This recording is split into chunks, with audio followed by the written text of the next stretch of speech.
నీ లాజిక్ బాగుందయ్యా. నా లెవెల్కి అయితే 10 లక్షలు ఖర్చు పెడతారు. ఆహాహా. అవును, ఇందాక గొడవలు నీకేమైనా అయ్యుంటే? సార్, ఆ దేవుడు మనకో లైఫ్ ఇచ్చాడు, 10 మంది లైఫ్ నిలబెట్టే దమ్ము ఇచ్చాడు.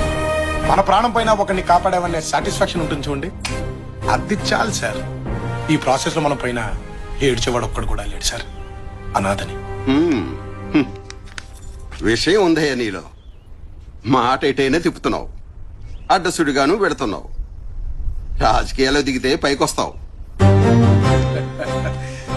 సార్, అది డిసైడ్ అయ్యేది అక్కడ, రాతుండేది ఇక్కడ, గీతుండేది ఇక్కడ, దాన్ని నిలబెట్టే దమ్ముండేది ఎక్కడ. నాకేదో కావాలనిపిస్తే దిగను, నన్ను జనం రావాలని పిలిస్తే మాత్రం ఆగను.